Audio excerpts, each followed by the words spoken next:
Jamaah. Oh jamaah. Alhamdulillah.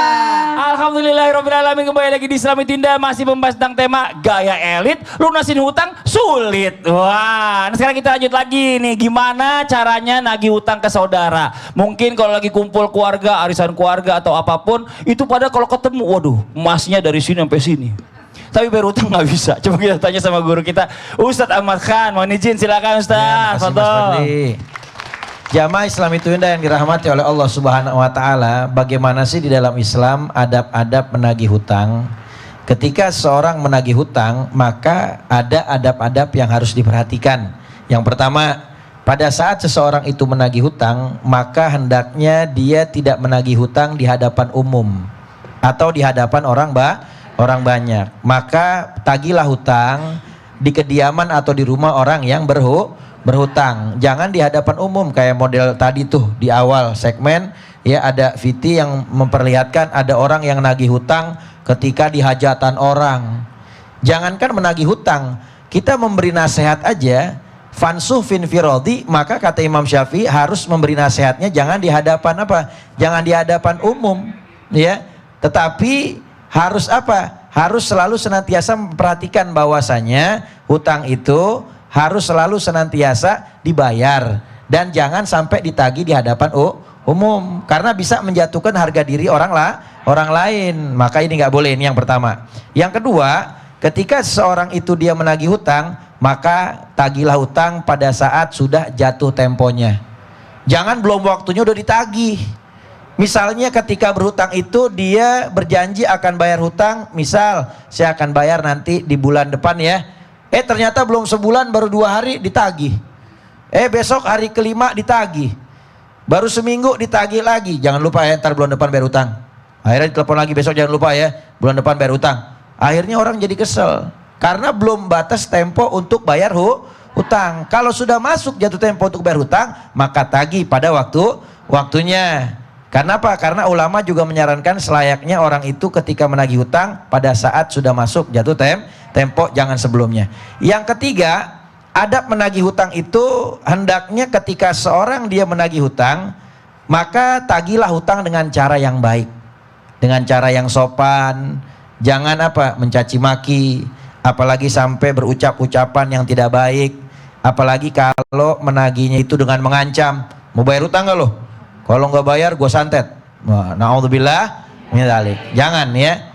Ya kan sekarang banyak orang yang model begitu. Atau naudzubillah mungkin menagih hutangnya pakai kekerasan, nyuruh orang misalnya ya buat tagihin hutang. Kalau dia kagak bayar juga gebukin aja.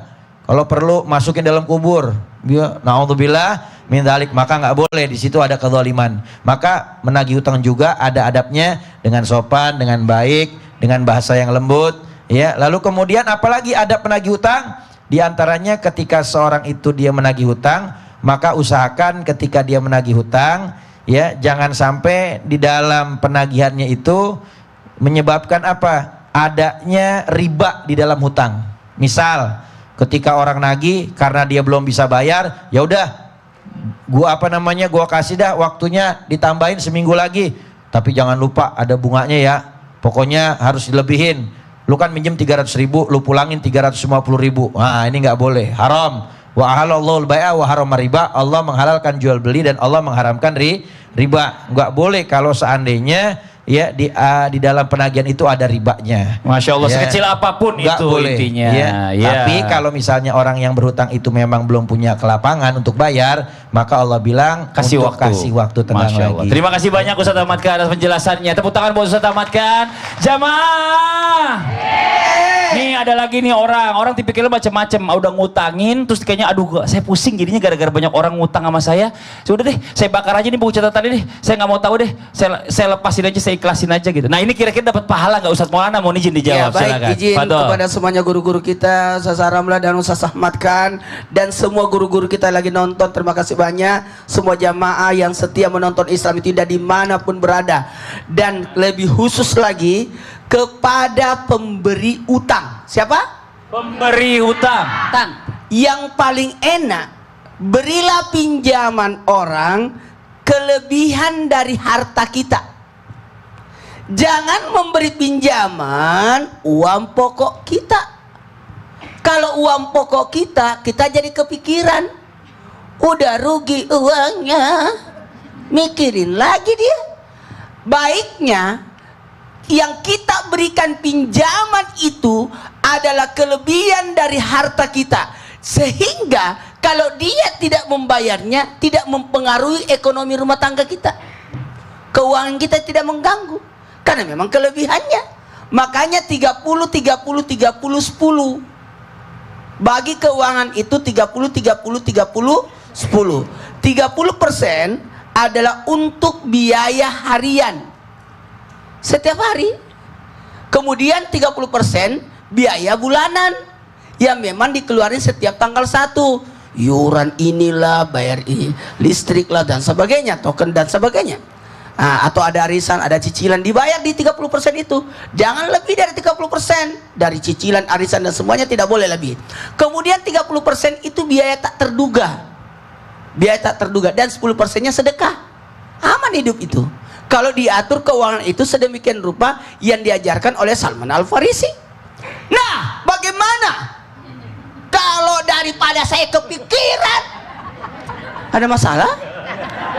Masalah banget. Daripada saya kepikiran, mending saya halalkan saja.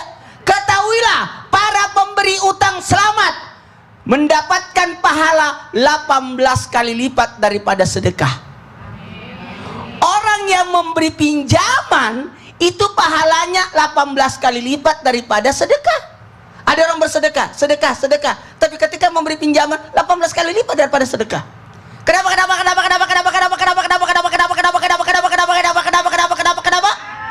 Karena ketika orang bersedekah itu belum tentu butuh. Tapi ketika memberi pinjaman itu pasti orang butuh. Dan bagaimana dengan mengikhlaskan, dengan membakar buku catatan, melupakan, itu salah juga sebenarnya. Tidak mendidik. Harusnya tetap ditagih. Karena sepanjang kapanpun utang itu tetap utang, dibawa sampai ke mati, dibawa sampai ke akhir. Maka orang yang berutang itu diikat tangannya ke kakinya. Tangannya ke kakinya. Tidak akan terlepas ikatan itu sampai lunasnya utangnya. Dan tetap di hari kemudian akan ditagih.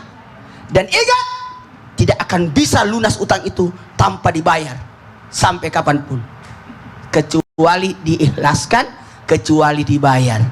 Nah, kata-kata ikhlas ini jangan juga lebih baik kita pinjam sama dia, pasti diikhlaskan. Berarti itu mendidik dengan cara yang salah.